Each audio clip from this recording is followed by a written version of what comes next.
What is going on, guys? It is Adam, aka Marf, and this is Marfoogle News. Today we have a ton to go over in a short amount of time, plus we have a special guest tonight, so we will be right back right after this.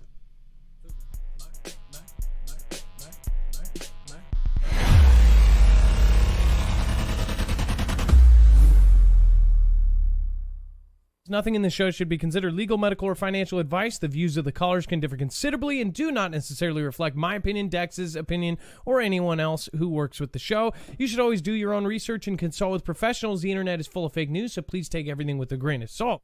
If you have not already, it helps us out if you end up going through any of our affiliates, and it helps you out if you end up protecting yourself against cybercrime. NordVPN is one of the best and one of the easiest to use. If you do not have a virtual private network, it protects your IP address, which is your online identity, which actually connects to your real address and everything else. It also connects to you. If you know anything about how they are data logging and basically getting your profiles down, you can prevent that by having a VPN. Nord is, again, one of the easiest. Download it. It's like an on switch and off switch. All you have to do. Go to marfooglenews.com/VPN. Not only will you get a giant discount on this, but you will also be helping us. I appreciate your support, and I appreciate everyone that goes through any of our affiliates. Can't say thank you enough.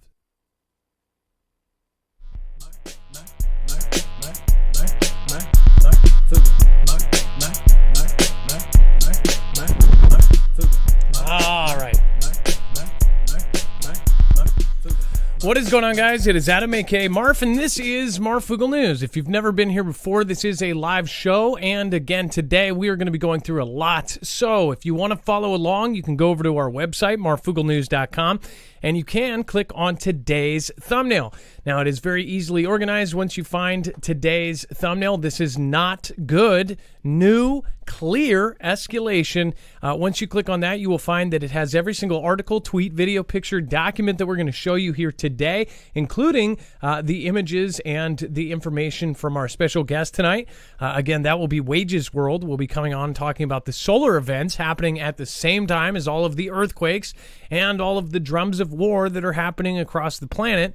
We'll talk about all of that and more. We have a ton of stuff. I mean, we, of course, we're working on the Friends page, which I'll show you here in a second. But yesterday, we did not do a show, and there was a lot that happened yesterday as well. So we're gonna catch you up on all of this.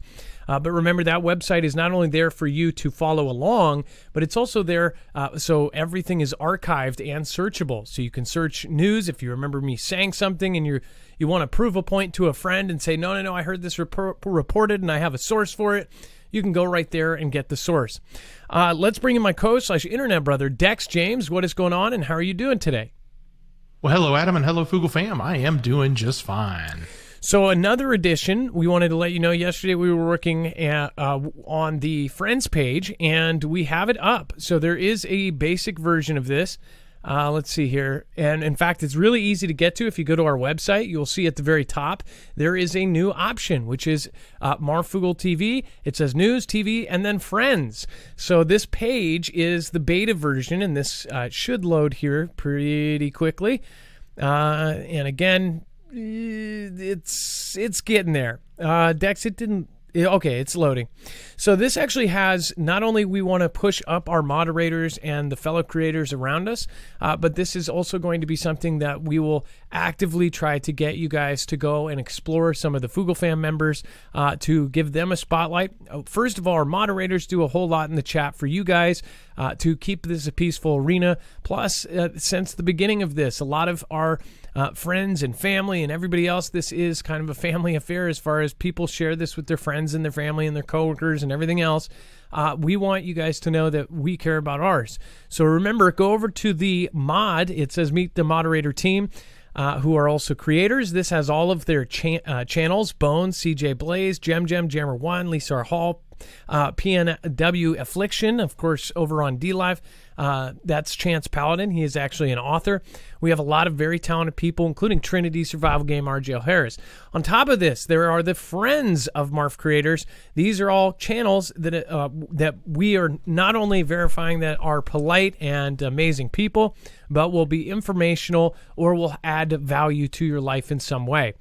So these are people that we've known for a long time and that we vouch for. So again, make sure to go check that out. Again, that is over on the tab Friends. You can also get there by marfooglenews.com/friends to find all of those channels. All right, let's get right into it. First of all, a swarm of 25 earthquakes rattle California's Salton Sea in 24 hours, geologists say. Now, we'll have wages on here in a minute. Obviously, there is some solar activity going on. A lot of folks look at solar activity and earthquakes and kind of say, this is all happening at the same time. With this, anything that is happening around the Ring of Fire, we, of course, covered over the last week. There was a Taiwan earthquake, a really big one. You had a really big earthquake in, of course, in Mexico. You had several seismic events around the Ring of Fire that happened, and almost all of them happened in a very short time period. Now you have California, which is, of course, everyone is looking at California and the West Coast for a massive earthquake, whether it be the San Andreas or the Cascadia subduction zone, which would release a 9.0 plus earthquake and has and always will. That is pretty freaky. And then, of course, San Andreas fault line, which everybody more knows, that one could blow up. And then even less known faults, of course, up here is the Seattle fault. Down there, you, of course, have a ton of smaller faults that could actually be almost as bad as far as damage goes. So make sure to go and not only look at the links that we have. If you are on the West Coast, I would say be highly aware of your surroundings. But anywhere, if you are on a fault line or around a fault line, or if you don't know if you are, I would highly recommend going and checking that you do check if you are on a fault line or anywhere close. Most people are. So hold on here. I got to make sure something. There we go. All right. Sorry about that. And it says more than 24 earthquakes have rattled California's Salton Sea in 24 hours. The earthquakes began with a 3.5 magnitude earthquake that struck near Bombay Beach at 11:34 a.m. Tuesday, September 20th. The USGS says several other earthquakes followed, ranging in magnitude from 1.2 to 2.7. I did see some comments and some emails saying that they believed that there were some sort of military testing going on out in the ocean. I cannot verify that, but what I do know is if they are, of course, earthquakes happening and things like this, that, of course, means that pressures being released could be a good thing or it could be a bad thing. But if you are on the Ring of Fire anywhere around the world on the Ring of Fire, I would be aware. You can also check out channels on our friends link. Actually, Dutch Sense is on there. Make sure to go check him out. He does a lot of predictions and forecasting as far as what he believes will happen as far as earthquakes. And then we have WDSU is monitoring several areas in the tropics. It says the main area of interest is Invest 98L. Now, tropical wave Invest 98L. Dex, do you want to talk about this one? So this is pretty trippy. It's is a couple 100 miles east of the Windward Islands. Yeah, so, we just got done talking about everything that happened in Puerto Rico, and then I think it hit another island. Was it Turks or somewhere else? But yeah, that has now, I don't say it's passed, it's just sort of moved into a direction that's not necessarily directly affecting us. But they're saying there's a lot of activity that's going to pretty much come through that not even the Caribbean, but, well, I guess the Caribbean, but up into the Gulf and potentially come in. If you look at all these lines on that map that they put in the picture there, that's basically the hot streak zone for building a hurricane. So looks like we may be, on the early days of predicting something, but this stuff moves quick. So as it starts to move, we'll see if it turns into something bigger. But a lot of the folks are saying, hey, watch out. It's not over. We got more coming, and there may be a few different things that are going to pop off that come through this direction. I guess one question is, who named this thing? Invest 98L. Were they trying to tell us some sort of secret? Is there a company named 98L, or is that a cryptocurrency or something? Whatever that may be. So, or is that a highway? It looks like a highway. Invest 98L or lower highway, or I don't know. Either way, we'll be following it, and we will make sure to keep you guys updated. If you want, of course, weather updates in the United States, make sure to hit that subscribe button. And then, of course, scientists are looking for very powerful alien transmitters hiding in space images. Quote, I think this is the first step in thinking about SETI on a very different scale, said Michael Garrett, the Sir Bernard Lovell Chair of Astrophysics at the University of Manchester. It says the search for intelligent life in the universe is getting a major boost from the Breakthrough Listen initiative, which is the most comprehensive attempt ever to detect alien communications and technology. Funded by billionaire Yuri Milner, the initiative is currently scanning 1 million stars within our galaxy, the Milky Way, for signs of alien civilizations. It says that now a pair of scientists have demonstrated that this huge ongoing survey might I'll just smash my head with a hammer. Serendipitously.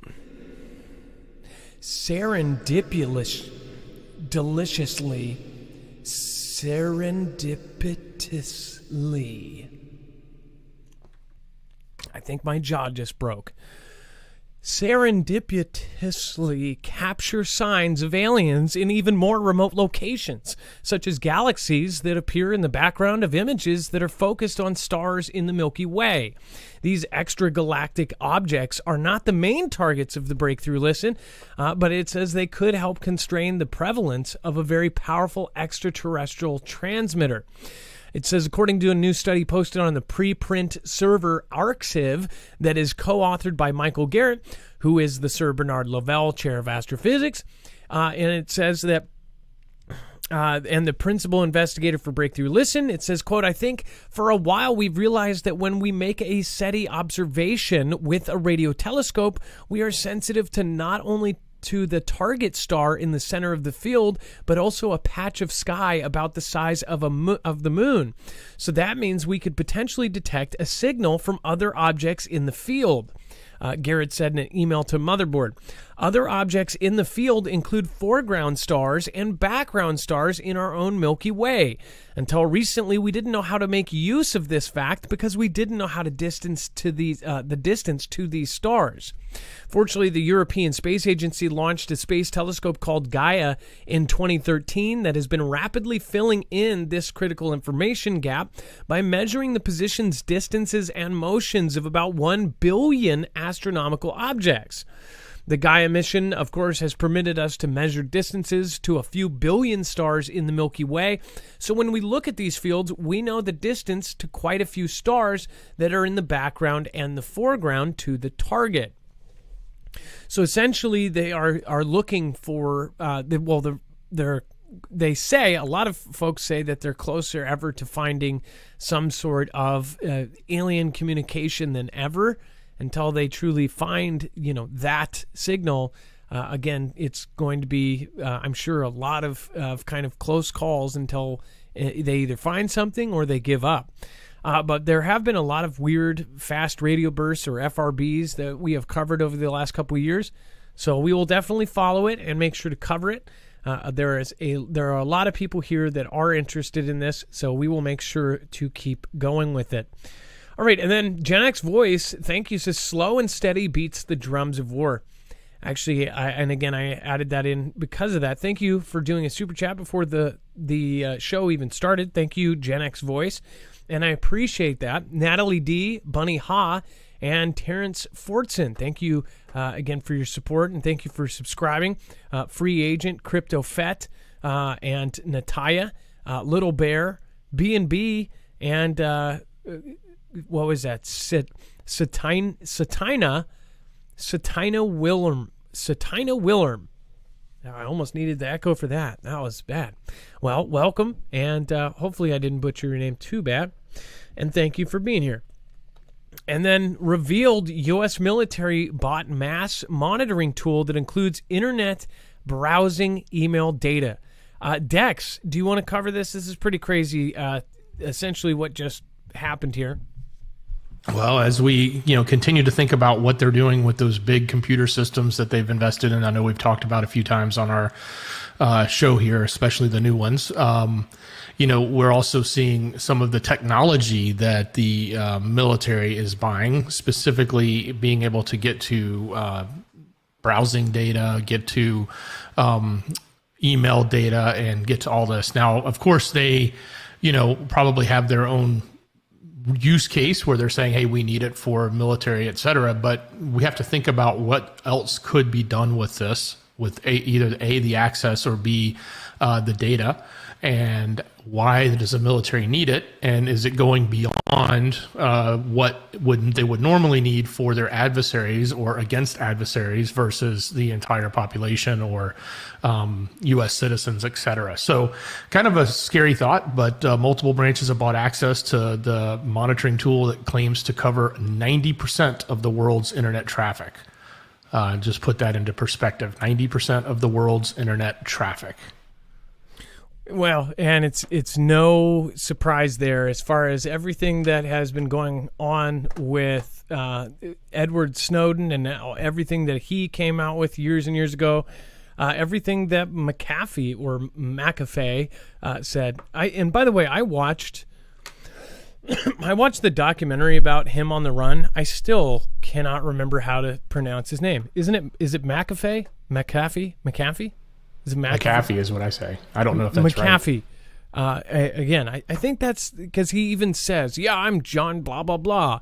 He says it a million times. The guy was really funny. Anywhere he would go, he would be buying a wig to disguise himself. And basically they're like, oh, we recognize you from somewhere. And he was wanted in the entire country.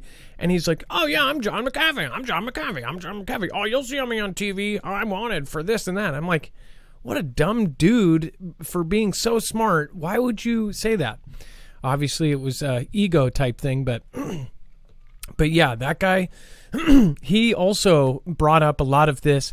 And during a lot of the stuff that he was on Twitter, while he was even in jail, there was some pretty freaking scary stuff about what our gov could probably be doing to be watching us.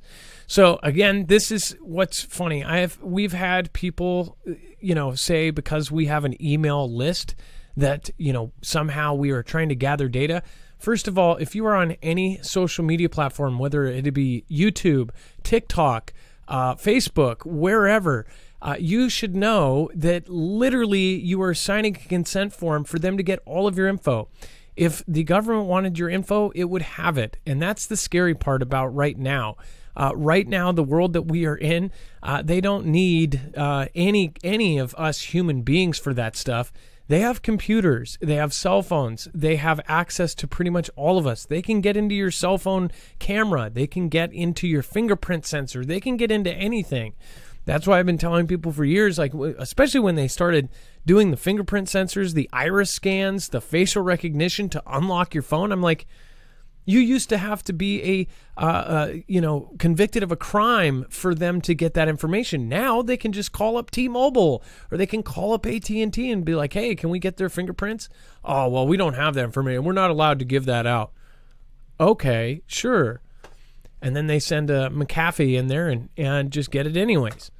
So this is pretty bad. It says multiple branches of the U.S. military have bought access to a powerful internet monitoring tool that claims to cover over 90% of the world's internet traffic, and in which some cases provides access to people's email data, browsing history, and other information such as their sensitive internet cookies, according to contracting data and other documents reviewed by Motherboard. So what an absolute... why does this not come out and then the entire world says, no, this is enough. This is absolutely horrible. And this, this needs reform or they need to change the entire infrastructure of it if they're doing this. But nope, not anymore. Anyways, so we do have a special guest on and we're going to be talking about, the sun in just a few articles here. So we'll get him on deck. I do want to remind you guys, if you haven't already, make sure to go over and check out Energy, marfooglenews.com/energy to go check out one of the most coveted solar generators out there. My entire show, all of my music, all my lights, everything is run off of solar power. Again, I have a Flex 1500 with now 2 batteries, but I actually ran this entire show and all of my stuff off of 1 battery and 1 head unit.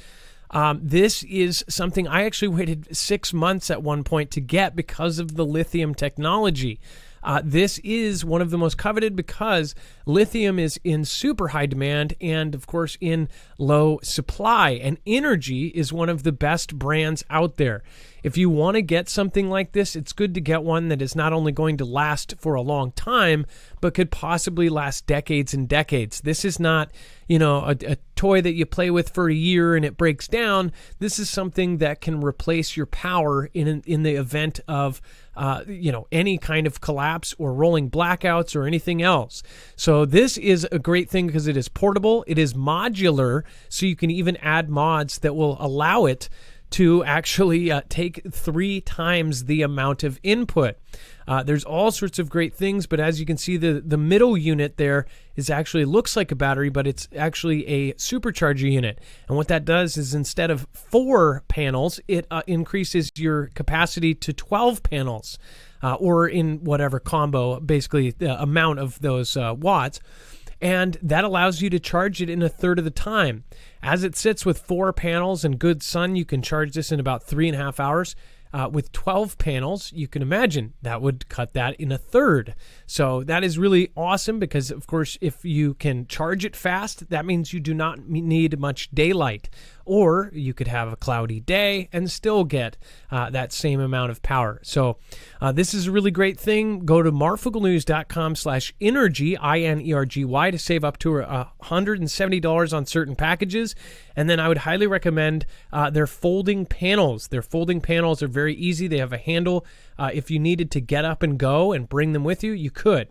If you are an RV driver or RV owner or van lifer, I'd highly recommend their other system, which is coming out in December, which will be shipping in December, is what they said, the Kodiak X2. That is a built-in system that you can actually link up to 2 of them. This is, again, breaking records as far as how many charge cycles it can do. For 16 years, you could have this all the way charged and deplete it completely. After 16 years, every single day doing that, it would still have 80% of its battery capacity. So that's with the new lithium ion phosphate technology. So make sure to go check that out again. It is something that will last decades and decades.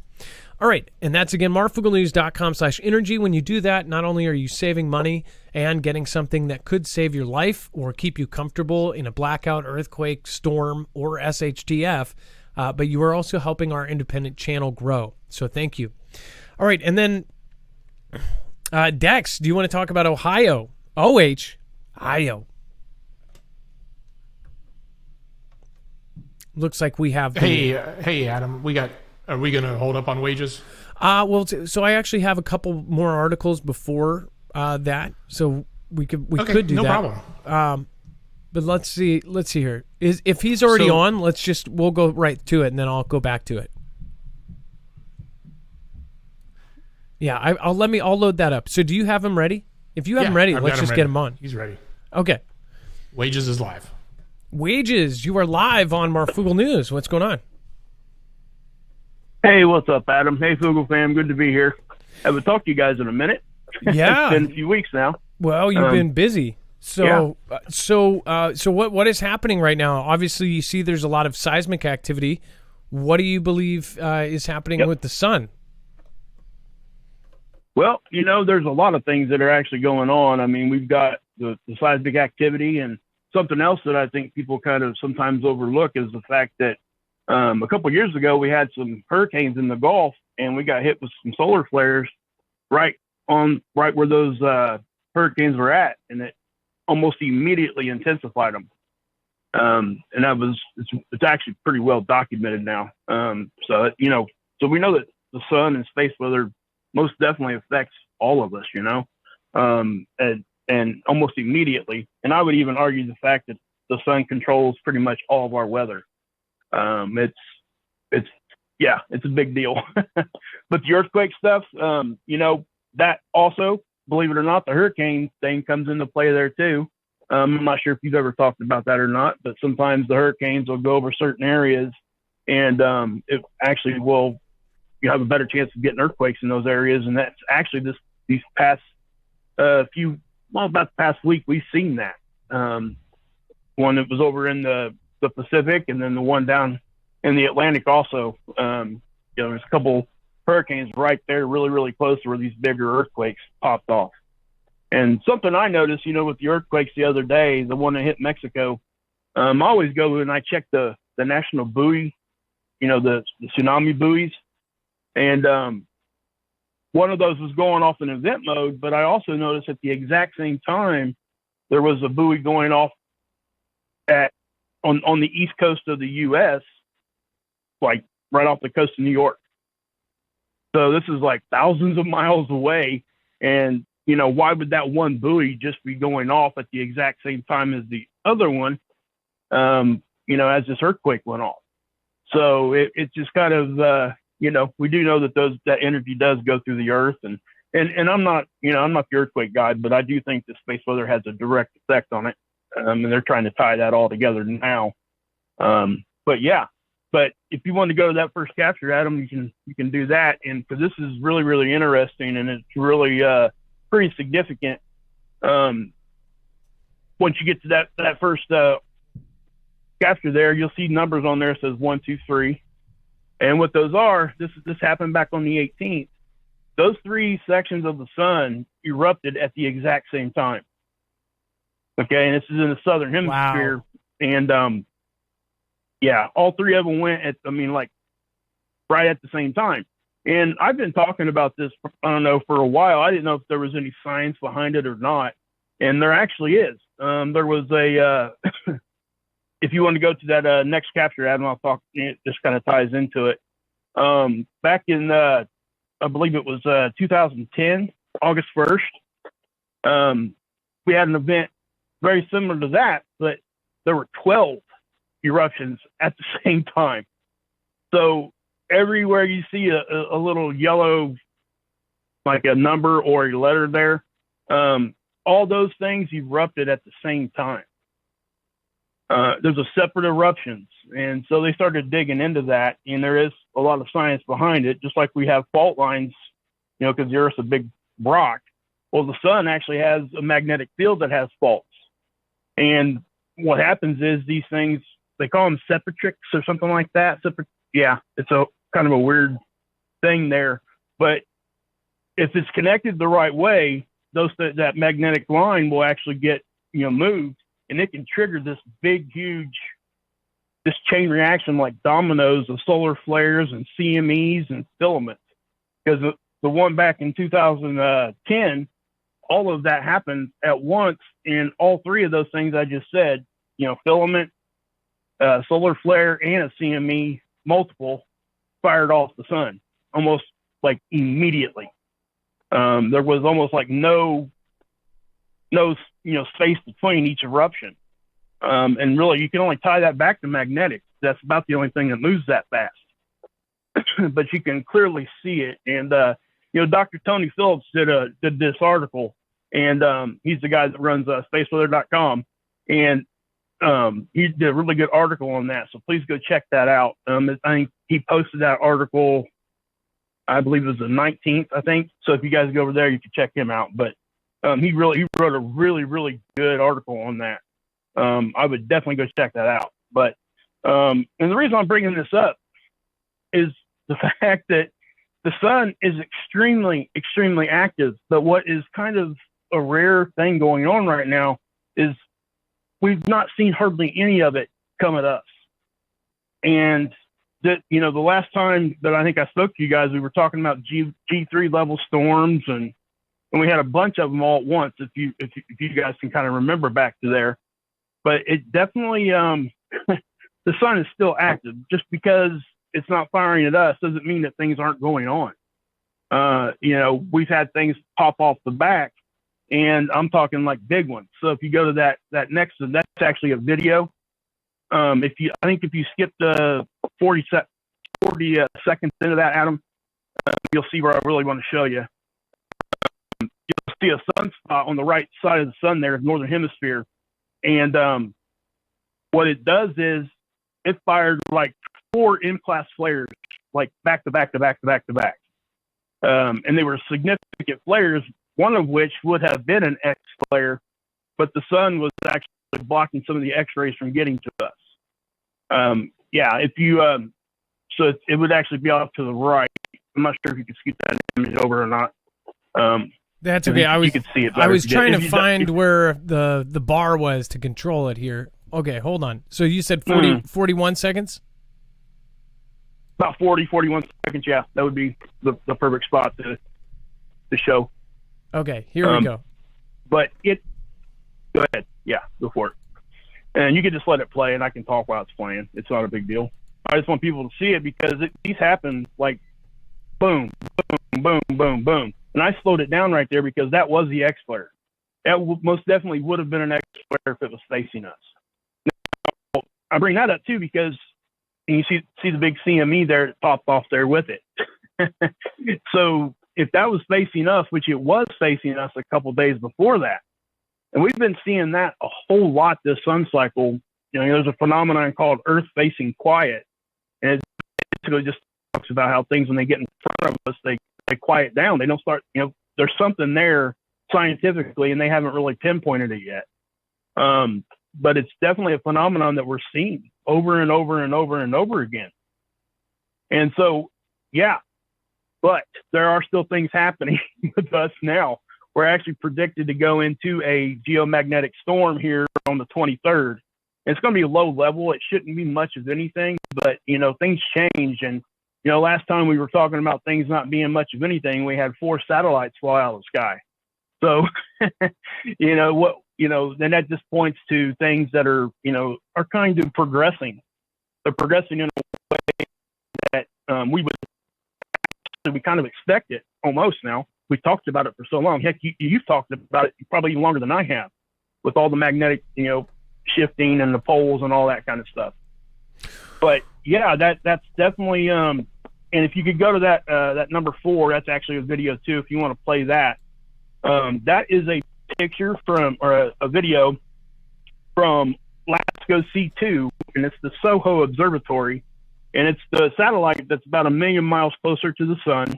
And it's always looking at the sun, and it orbits with us around the sun. So basically, it sits right out in front of us, 1 million miles closer to the sun. It's from our perspective. And what I did there is, if you watch the dates, you can see it progress. It will. This is like a 4 or 5 day just continuous stream, and you're going to see multiple eruptions. I mean, it just keeps firing right now.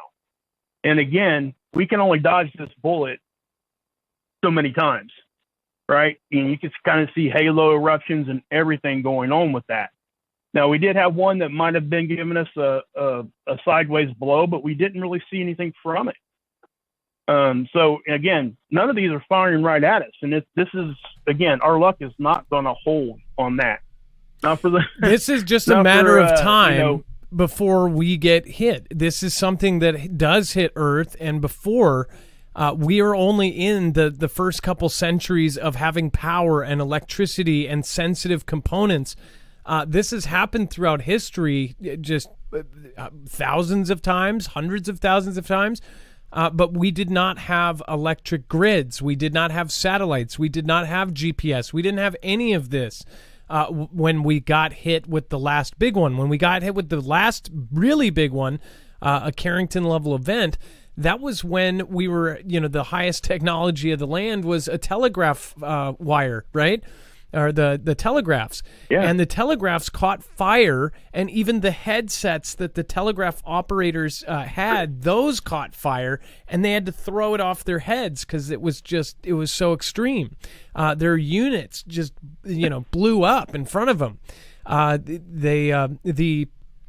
This is going to be really bad when it does happen. And what's crazy to me is, since the Carrington level is something that they know is coming, and they'll have a Carrington level event again, you would think that this would be higher up on the totem pole as far as, retrofitting our entire planet, fixing our grids. And this doesn't just apply to us. This applies to everywhere. Why don't you think they have really gotten to the gear? Is it because if it's not broken, don't fix it, or they want it to happen first and then they'll fix it? I mean, like, the damage here, we're talking about possibly no power for 6 months to 2 years, and we could lose 90% of our population just here in the U.S. If it happens, for the top half of the planet, it's going to be way more than that. Why do you think that this is not happening? And again, guys, I mean, and Adam, I don't have a really good answer for that. It does seem like things should be at least now be being done a little different. We need to be putting a lot of money towards our infrastructure and shoring up that kind of stuff, because just like you said earlier, there has never been another time in history that we have not been so dependent on electricity and technology. So when this happens, I mean, guys, if you guys have kids, walk through your house and just watch your kids with their phones. Or even better, I did this to my daughter about 3 weeks ago. I took her phone for like 6 hours and didn't tell her I had it. She about went nuts. And, and that's a sad day in my opinion, because when it finally does happen, because you said it just what you should have said, it's not a matter of if, it's a matter of when. This is going to happen. Now, whether we're here to see it or our kids are here to see it, we're already past due for the next big event. Okay? I mean, it's just what it is. So people really somehow need to be paying attention to this, and they don't have any priority. People don't think about this because it's never happened in our lifetimes, and it's our human nature to think, oh, this won't happen during my lifetime. None of this, none of these bad events will happen to me.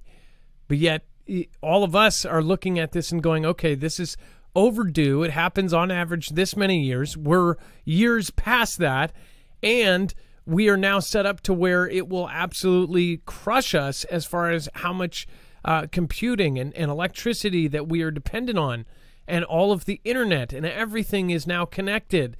It's really dumb that not only will it do damage, it will actually affect infrastructure like our water, drinkable, potable water. It will affect our electricity, the big one, but it will also affect all of the little things that are connected to that. I really don't get it, Wages. It seems like it's being cheap or like a bad landlord. I think you're right, and I think what happens is we've had something happen over in England. I don't want to say the name because it might hit the algorithm or whatever, but all that's going on, and it makes you wonder if people at that level, if they are prepared for this, but the rest of us aren't, so they don't care. You know what I mean? It's not going to affect them. They don't really care. And I think a lot of it, like you said a second ago, it comes down to the money part of it. And it really is, at the end of the day, most of the time it's money or power. That's what everybody's looking for. Once you have so much money, what do you have to strive for after that? You're striving for power at that point. Well, you just made a great point. They're prepared. Yeah. Their houses and their mansions are equipped with this kind of technology that blocks it. They have shelters. They have everything. In fact, the fanciest neighborhoods have this kind of protection built in. And I'm talking about, $10 million houses are the cheap houses in their neighborhood. Those neighborhoods have called up people like EMP Shield. They have, that's the kind of thing that bugs me is the very richest of people.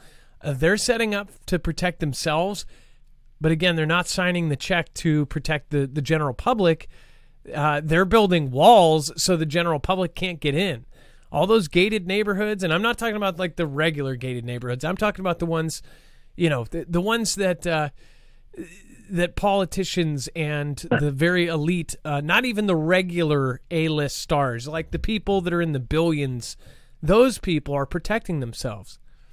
It's like that movie, The Purge, it's the same thing. That guy had so much money, he was able to protect his house. You know what I'm saying? And he knew what was going on because he had, and that's the other thing. They have that upper level classification to where they can get all the information. We can't. So, we're left to sit out here and do what we do. And that's, and I think what happens is we start to figure things out and they start to get a little antsy.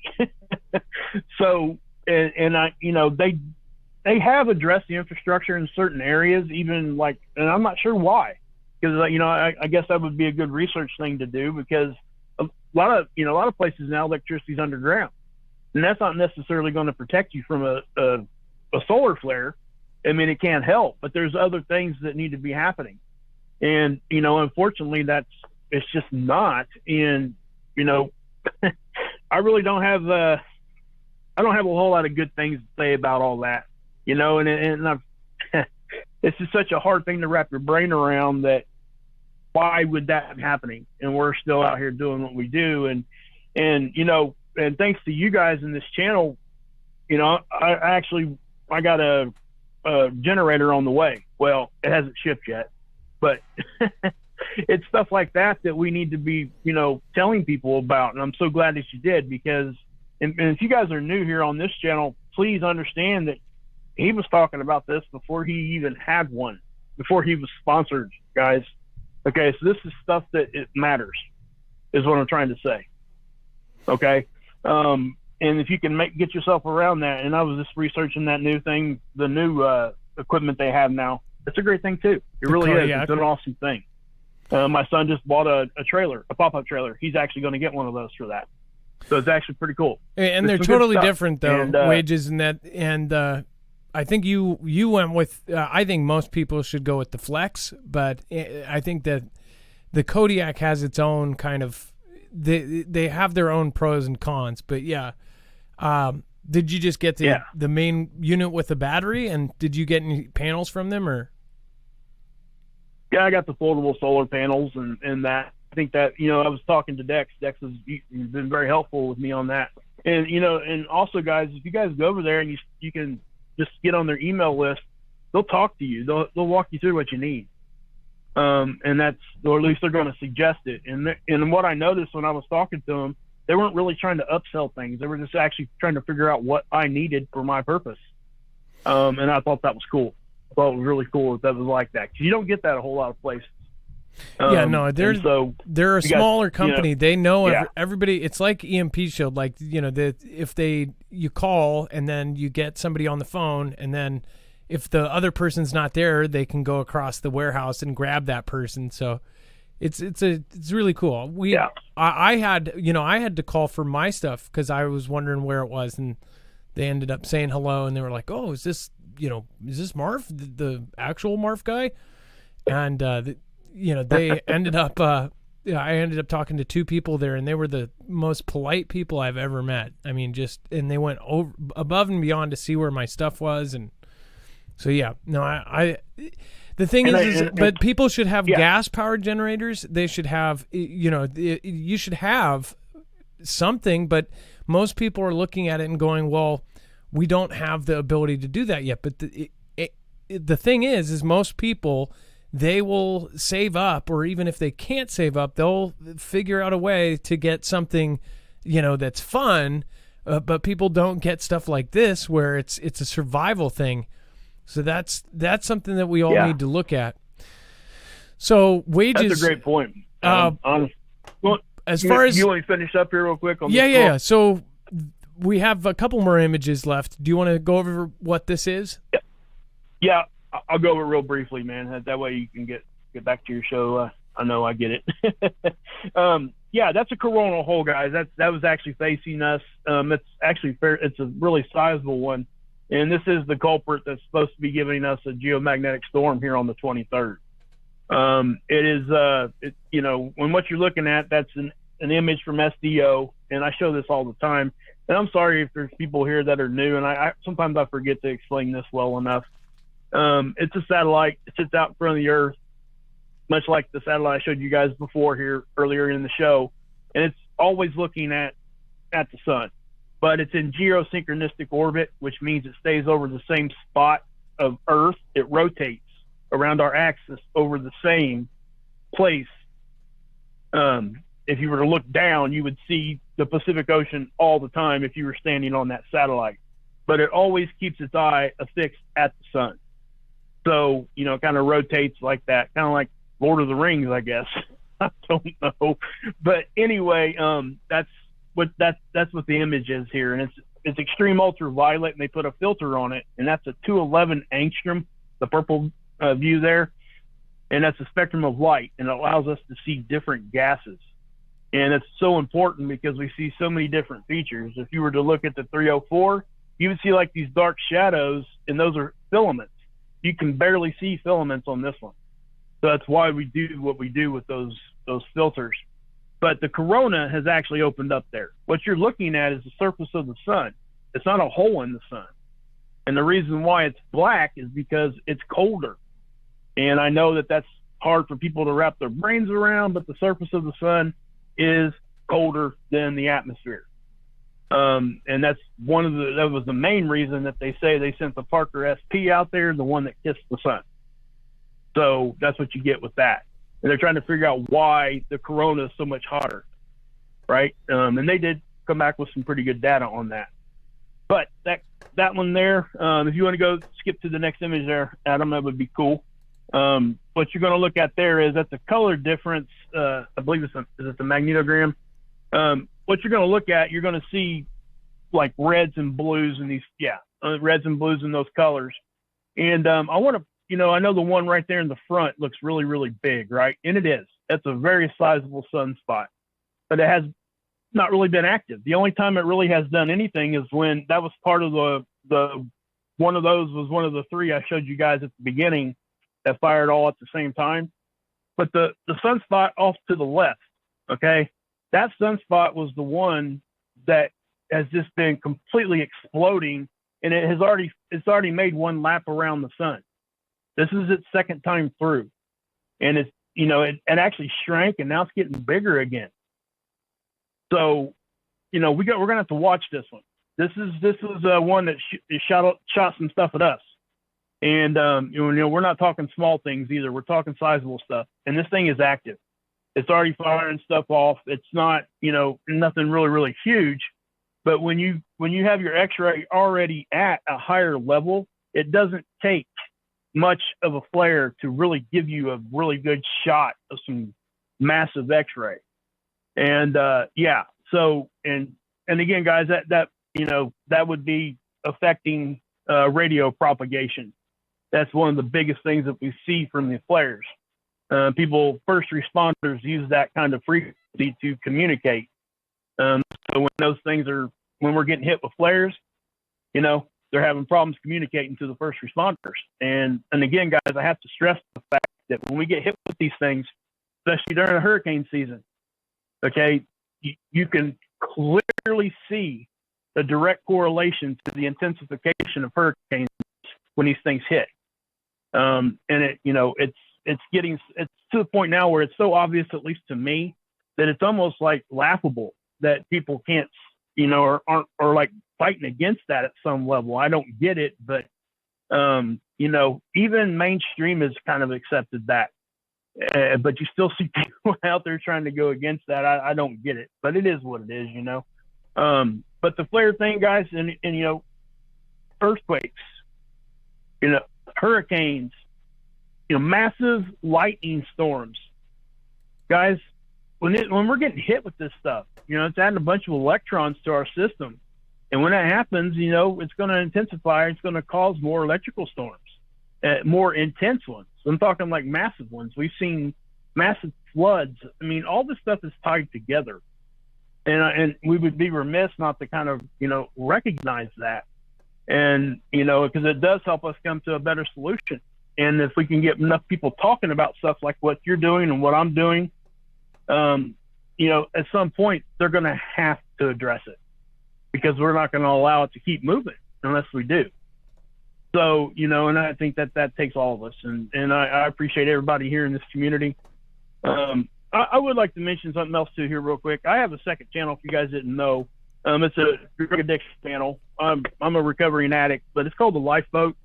We're doing live calling shows, and I've tried to model it off what Adam and Dex have done here. And it's actually pretty cool. So if you guys are fighting that kind of stuff, anybody that is in your family, please come check us out over on there. It's called The Lifeboat. I don't want to sit here and just like plug that.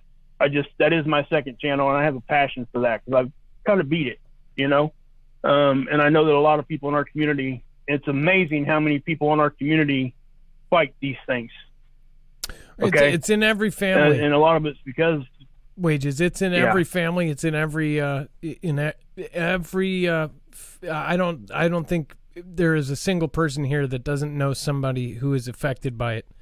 Especially now with, all of this crazy new stuff that's come in the last 5 years, the entire scape of everything has flip-flopped, and now Xi and his country have basically been producing this super stuff that's been an epidemic, they call it, but it's almost on purpose. But anyways, we have so much news from the last 2 days, though. So Wages, I'm going to have to let you go. Go for it, man. Yeah, we'll get out of here. I just wanted to mention that. So, No. We of course have linked that, and then not only will we link that there, and then we'll put it on the Friends page as well. I don't know if I know we got your main page, but I don't know if we got the lifeboat on there. So we'll make sure to add that as well. Well, thank you guys. I really appreciate you guys, and you both know I love both you guys, and I love the whole Foogle fam. You know, Leah and Rip and Trinity and everybody else here. I mean, it's just such a great community. It's just so awesome, and it's great that you guys did that webpage, because that's something I think all of us have thought about, but you guys actually stepped up and did it. So thank you. I mean, it's awesome. Well, no problem. We're glad to help you, Wages. And thank you so much for coming on, and thank you for your time, and thank you for your information. I appreciate you. Yep. Back at you, bud. All right. Bye, Wages. Guys. Love you guys. We'll talk to you next time. So Wages will come back on because Wages, the most awesome part is he's following all of the solar activity pretty much 24/7. He has texted me at 4 a.m. like, oh, you got to see what just happened. And then he's texted me at 9 a.m. saying, hey, this just happened. I mean, every time something big happens, he's on top of it. I don't know if the guy has an alarm clock set for exactly when it goes off, but he is on top of it. So make sure to go check out his channel. There's a lot of great channels that cover solar stuff, and I believe that they should all work together. I'm not by saying that one channel is good doesn't say another one is bad. There's a bunch of other channels that I would love to be introduced to and end up getting them on our Friends page. But again, thank you everybody for being patient. And again, we're going to be talking about the Ohio oil refinery fire injures 2 people and the plant shut down. It's really crazy how many different plants have caught fire and shut down, whether it be a food plant or a oil refinery. It says a fire at an oil refinery in Ohio injured 2 people, and the facility was shut down Wednesday, officials said. The fire started Tuesday night at BP's Husky Toledo refinery, which any of the locals over there will probably know. It says, according to Baldino, 2 people were hurt. Other staff were accounted for. The refinery, located just outside east of Toledo, can process up to 160,000 barrels of crude oil per day and has been an important part of the region's economy for more than 100 years. So when something like that goes down temporarily or has things like this, it's not a good thing. And then how and the why the FBI mysteriously shut down a federal observatory. So I might have to do a separate video on this because, first of all, there's a lot of things. So you guys know my opinion for the last few years was that Sunspot Observatory, and if you don't know anything, essentially, imagine this. There's a solar observatory that's watching the sun, watching kind of what we were talking about over the last few minutes here.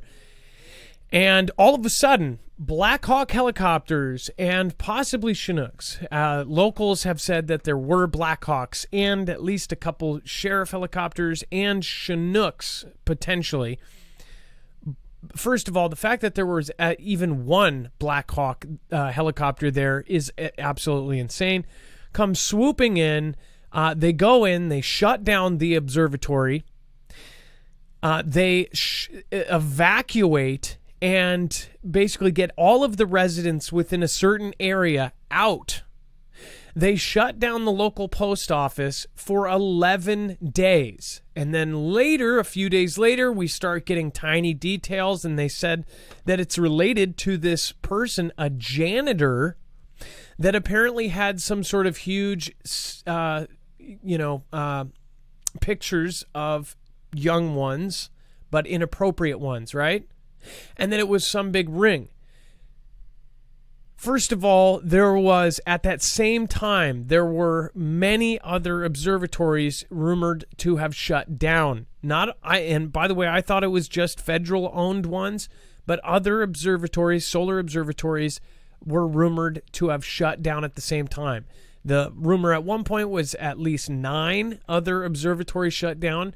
The biggest one that really stuck was 6 other, it might have been 6 with this one, so 6 total solar observatories shut down at the same time. Now, there's a lot of questions in my head because of how this all works, and when you go down this rabbit hole, it's pretty crazy. They say it's because it's one guy that did this. Okay, why did they have to evacuate the area? They said it was because they were worried that maybe this person would go and hurt everybody or do something crazy. I still don't see the justification for possible Black Hawk helicopters, Chinooks, and SWAT team and all this stuff. I could see a SWAT team maybe. But now there's going through the trial of whoever this was. Now, there's been many theories.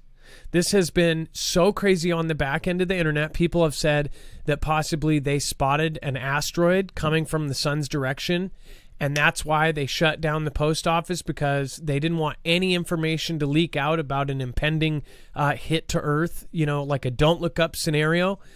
And they immediately went in, shut down the operation, shut down the post office, made sure that the guy didn't send out absolutely anything. This is just theory, right? Or that they spotted aliens, that they spotted UFOs, 100% sure. They got images, and then they went in there and cleaned it out, whatever else.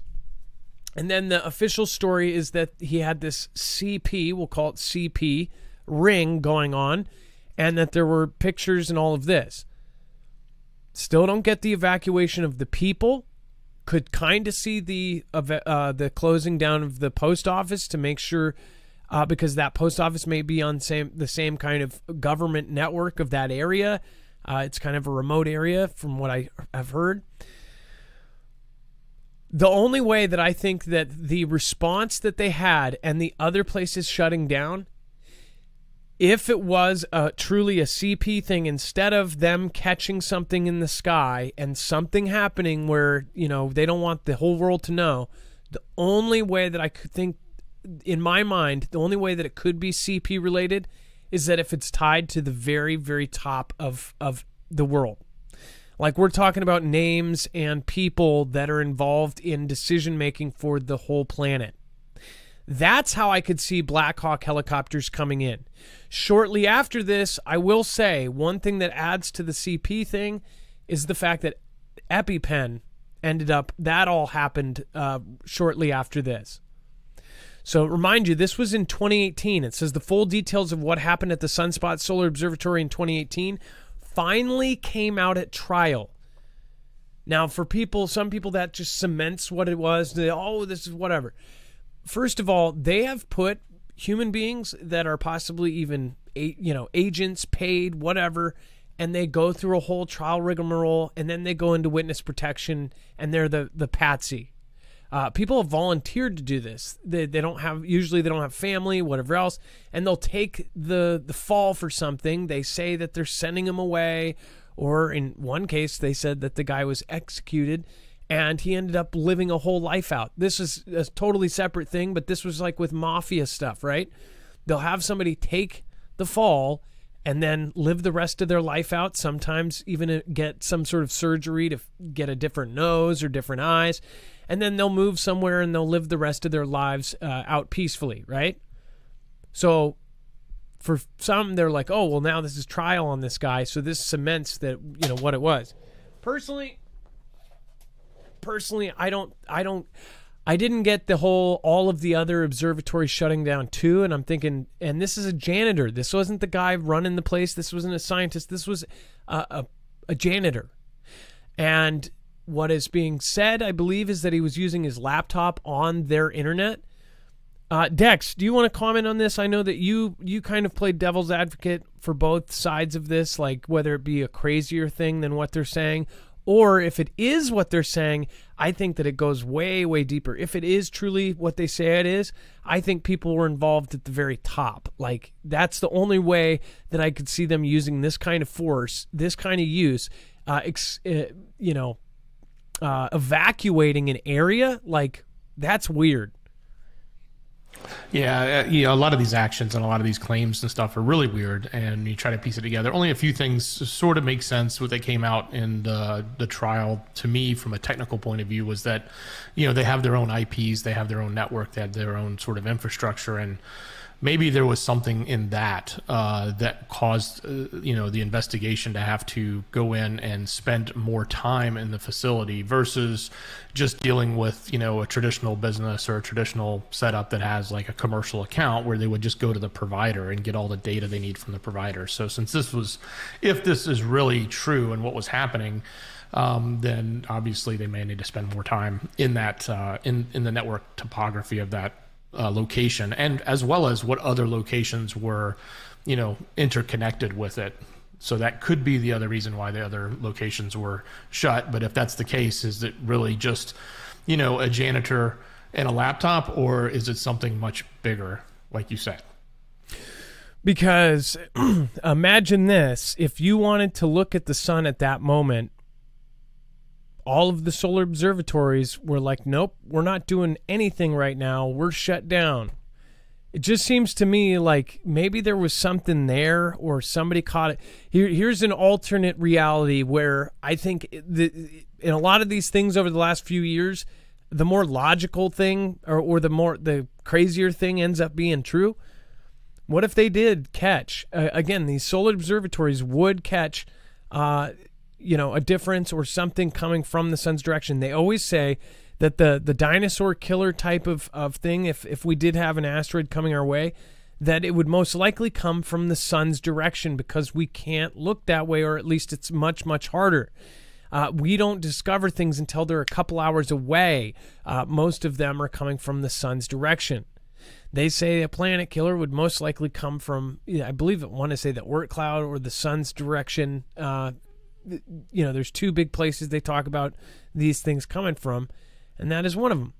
So I wonder if they saw something, they shut it down, they are monitoring everything, they monitored it, they said, whoa, this is big. They came in as fast as they could. The thing is, the CP thing, I get that you don't want to warn them, so then they delete or erase everything. But I'm sorry, it seems to me like a SWAT vehicle or something coming in real fast, that could do it too. I mean, were they trying to come in via helicopters because they thought maybe they had cameras all over that would see a SWAT vehicle? I mean, they could have came in with regular vehicles and surprised the hell out of them. Heck, they could have come in, with a Ford Taurus or something and just walked in the door. They could have come plain clothes. Like, I don't get the surprise issue. If they thought it was a janitor, they would get that janitor when he wasn't expecting it. Why the Black Hawk helicopters? Why swooping in so fast? Seems to me like they were trying to freeze whatever it was that they were monitoring, and it's a government-owned, network, government-owned IP, whatever. They were monitoring it. They saw it, they froze on it, and they contained it.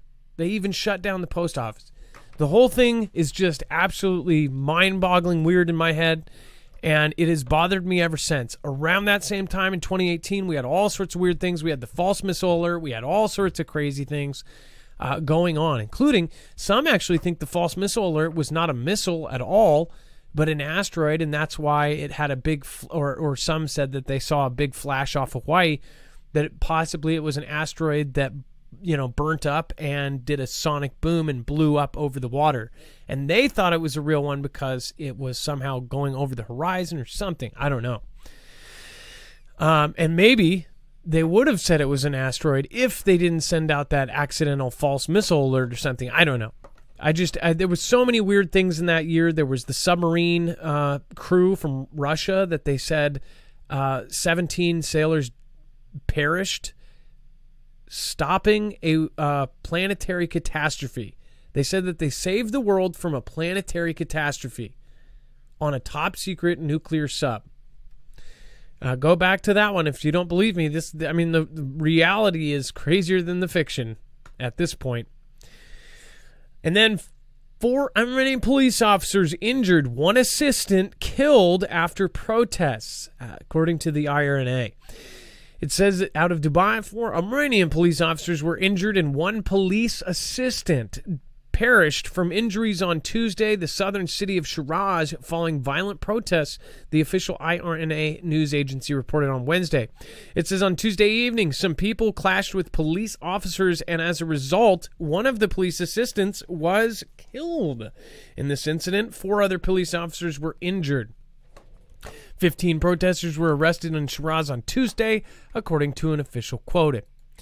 And then we have Taiwan denounces Xi's peaceful reunification pledge.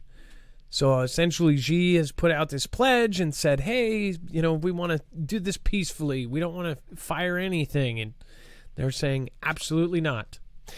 It says that Taiwan will never allow China to meddle in its future. The government said on Wednesday after a Xi government spokesperson said Beijing was willing to make the utmost effort to strive for a peaceful reunification with the island.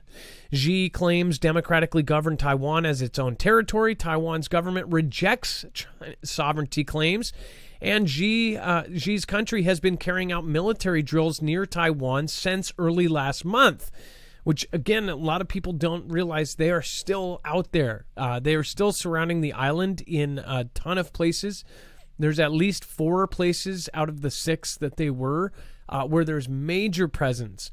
And I have heard from the military family here, the military group and military members here, that we have deployed a whole lot of Navy out there, and not many people are talking about it. It is public knowledge, by the way. A lot of that is public. It's just that they're not putting it on the front page. And it says that Mei Jiogong, a spokesperson for Xi's Taiwan Affairs office, told a news conference in Beijing ahead of next month's once in 5 years CCP Congress that Xi was willing to make the greatest efforts to achieve peaceful, quote, reunification. It says the motherland must be reunified and will inevitably be reunified. They're saying no matter what, this is going to be a part of China, and it's going to happen no matter what, whether we force you or whether you comply. Imagine that. If this was any other country in the world, imagine if this was just, say if this was the United States, even though there was no prior history there, but what if you had a country just sitting there for years saying, we are going to take you over, whether you submit and go by our government policies, or we're going to come in with our military and we're going to take it by force. I can only imagine what the Taiwanese people think. If you are Taiwanese, tell me what you think. I would love to hear your comments. Please put them down below in the comments below or in the chat. By the way, thank you everybody over on DLive, keeping it alive. Snowboard, thank you. Scooby-Doo right, Kimbria, Vicky K, thank you for gifting out a Marfia badge. And then Robert46, of course, Scottish Stevie, Leo Bobea, thank you. And then says, my poor parents have TDS and can't get over it. Yobi, I'm sorry to hear that. And then good evening, everyone. Thank you so much again, Kimbria. Scooby-Doo Do-Right, thank you for the Ninja Guinea. Says, friend told by meat company executive in Ohio, government asked them to reduce their meat production by 50%. This is what they say. They said a friend told by meat company executive in Ohio that the government asked them to reduce their meat production by 50%. That was, of course, that is a claim by user Scooby-Doo, right? I wouldn't be surprised, Scooby-Doo. I really would not. And then let's see here. Before we move on, we're going to talk about Xi, spend and build. By the way, we're getting into the crazier stuff and the more stressful stuff. So if you don't like the stressful stuff, the kind of impending doom that is our right now, then I'd highly recommend tuning out at this point. Maybe watch a comedy, maybe not, maybe turn off the scary movie. Xi spent a record-breaking $8.3 billion on Russian energy in just 1 month. We'll talk about that. And again, I've been talking about this. They have completely skirted off the sanctions. But first, I do want to remind you guys, if you do not have food and water and all of these things, we highly recommend that you get these. together, whether it be through us or whether it be do-it-yourself or DIY. If you do need a source for freeze-dried foods, if you are now kind of researching on what the best stuff is, you'll probably find that a lot of people are saying freeze-dried foods, 25-year shelf life, things like this. Right here, you can go through us, and not only can you get a discount, in fact, one of the discounts, the $250 off on a 3-month supply, 3 meals a day for 90 days, that is $250 off. That sale actually ended, and because of us and I believe two or three other large affiliates, they ended up requesting, everybody kept requesting, please extend this. It is hard for them to do so. Dex, go ahead.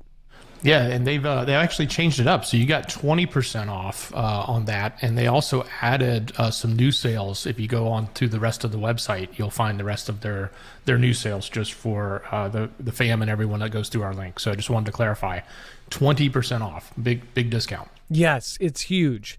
So make sure to go check that out. And then, of course, that's on the there's 3 month, there's 1 month, there's 72-hour kits, there's all sorts of different kits.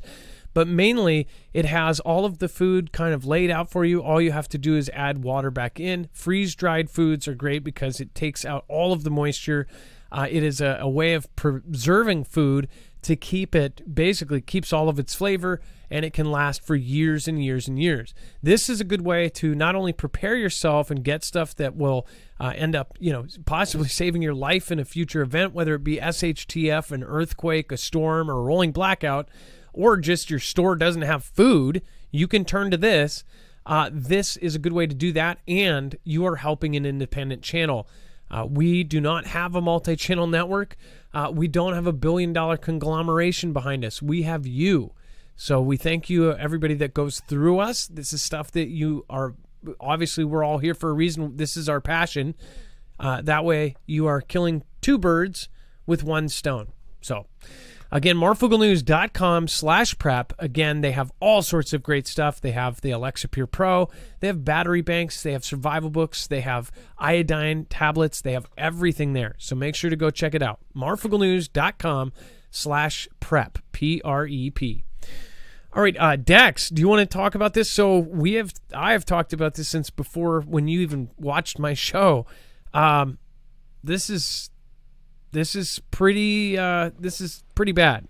Yeah, so in August, official data has come out showing that Xi has spent $8.3 billion bringing in Vlad's oil and gas products and coal just in August. That's a huge number. That's a very large number, and it kind of goes back to the point that we've talked about numerous times that while these sanctions may be there, and he may not be selling into Europe or others may not be allowed to buy. It doesn't matter. He just takes the product over to Xi, takes it to India, and they gives them a little discount, and they're more than happy to buy excess of it because they are getting a discount, and then they'll turn around and either stockpile it or sell it themselves and make a profit. Yeah, and somebody made a really horribly kind of true comment. Crazy Eyes Yoshi says Xi is winning at almost everything, and it's really sad. Yeah. Everything in the world. So some would really fight you on that. And if you look at the data of where the business is going and who is buying what from who, it's kind of scary. And they're now in control of a huge swath of things. If they take the semiconductor chip and Taiwan, that will, I think it would even put it closer to like concreting them kind of taking over the world's economy. They have already started a digital currency. Same with all of these other countries. Everybody is they're about to reset the entire world, and it's already started. So people need to look that up. It's a real thing. It's an initiative by the W, E, and the F. But yeah, part of this whole stuff is probably show. But the conflict that will go on and the possible war, that would be real. Might even be a way to just kind of get rid of some mouths to feed. I don't know. And then UKR conflict Putin announces partial military mobilization in Russia. So, Dex, so first of all, there's a lot of things going on here. In fact, multiple things that have gone on yesterday and today. This is a big deal because they just put some laws through, they put some bills in, and essentially they have made it now a horrible crime to desert. It sounds like they're about to get a lot of people together.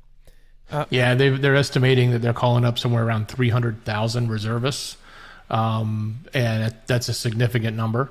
We'll talk just a moment what happened after this meeting finally came about. The message yesterday that we put out in our news update was that he went missing for this meeting, and we'll explain that in just a minute. But this is the meeting, or this is the announcement that he was making. This was the speech he was supposed to give, and everybody was speculating that he was going to be, declaring a greater level of conflict, and that's exactly what he did. He's declaring, mobilizing a significant number of troops, 300,000 reservists, as some are saying. He is obviously wielding the nuclear threat a lot more, and he's put in the specific quote that says, "I'm not bluffing." And I guess that's because so many people have just sort of taken him for granted with his red lines and words and rhetoric over the past 4 or 5 months. But maybe he is not bluffing this time, or maybe he's just using words again. We'll have to wait and see. And they say it's a partial military mobilization. They're going to gather a whole lot of people, but here you can tell the response is most definitely happening. We have already heard of Foogle family members that live in Russia leaving. They left after this announcement. It said one-way flights out of Russia were selling out fast on Wednesday after President Vlad ordered the immediate call-up of 300,000 reservists. His announcement, made in an early morning television address, raised fears that some men of fighting age would not be allowed to leave. Defense Minister Sergei Shoigu said that the call-up would be limited to those with experience as professional soldiers, and that students and those who had only served as conscripts would not be called up. Nevertheless, Google Trends data showed a spike in searches for Avia sales, which is Vlad's most popular website for purchasing flights. Direct flights from Moscow to Istanbul in Turkey and Yerevan in Armenia, both destinations that allow Vladians to enter without visas, were sold out on Wednesday, according to Avia sales data. It says that some routes with stopovers, including those from Moscow to Tbilisi, were unavailable. While the cheapest flights were from the capital to Dubai were costing more than 300,000 rubles, or about $5,000, about 5 times the average monthly wage, which is, wow, crazy, $1 or 60.95 rubles an hour. That's nuts.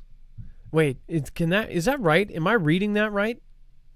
The average monthly wage. So 5 times, that would be $1,000 a month. It says, okay. I get what they're saying. So the monthly average wage is about $1,000 a month in U.S. dollars. That's pretty crazy. Or what is that? 60,000 rubles. That is just absolutely nuts. So people are trying to get out, and there's a lot of Foogle family members saying that they are now afraid that there's even foreigners there that think that they might get called up. I don't think that's even possible, but who knows? I bet you could probably volunteer, but I don't think you could get drafted if you are a foreigner there. It said that Vladian stocks plunge on martial law fears UKR referendums. It says that Vlad stocks slump to mid-August lows. Ruble slides lower against dollar, which, by the way, one thing that needs to be pointed out is after all these sanctions, the ruble went down but then it actually climbed and went to its highest point in years. They definitely came back with a lot of that. And then Moscow rekindles martial law fears with legislation. Again, this legislation, they put in a new bill. It said that Vlad's stocks plunged to their lowest in a month on Tuesday as Moscow reignited martial law fears with new legislation and plans to hold referendums on Vlad-controlled regions in East UKR. Stocks hit their lowest since mid-August, with the dollar-denominated RTS index down 9.2%. And it says the ruble-based MOEX index was 8.7% lower at 2,218 points, earlier sinking to 2,100 points. It says that Vlad's parliament on Tuesday approved a bill to toughen punishments for a host of crimes such as desertion, damage to military property, and insubordination if they were committed during military mobilization or combat situations, or basically during wartime. Which, by the way, they just did that, obviously, in preparing to do a whole lot more grabbing of people. Dex, go ahead. There's an age-old saying that here in America that you pay attention to Wall Street when it comes to things like this, that the people with the money, the bankers, especially what are called the market movers or the big ones, they know what's happening or they see what's happening and they can tell. So this is sort of that same lens. Vlad spoke, flights filled up, and the market went, uh-oh. So, this is not the same as the rhetoric we've heard before. We've heard the rhetoric over and over and over again from the TV pundits, from whomever. This is a direct reaction to their market, and it's by their market movers. It's by their biggest money makers. So it's one of those signs. I mean, who would care or pay attention to the stock market in Vlad's country? But now you kind of do, because it sort of paints a proper picture that there's a direct effect from his speech, and that means there's a sentiment that's extremely strong from the people. Not necessarily that they support it or they don't support it, but they believe it, right? Right, and they believe that something is about to go down. Dex, do you also want to talk about what they just handed out in Poland? Yeah, here we go. Yet another country handing out iodine tablets. So, yes, iodide tablets being distributed amongst all the citizens in Poland came out on Monday. Obviously, they're in fear of radiation. Of course, this is mostly at the moment around the nuclear power plants. But at the same time, I think that, fears are growing over there, especially with the rhetoric that's coming out. So this is kind of big. We saw it with Moldova. We saw it with the citizens inside UKR in certain areas. And I think we saw it with another country. And now Poland is making sure that they're getting their supplies out to everybody. And I want to remind people, it doesn't matter. Even if the general consensus is stuff is BS, if there's rhetoric like this being said, there are people that are out there afraid. In Europe, if you are watching from Europe and if you're in some of these places, if you're in Poland, let me know what you think. How did the people react? Everybody wants to say, oh, people don't even care here. But when you go, I have seen just as many people in Taiwan posting footage of saying that they are extremely nervous they're about to get taken over.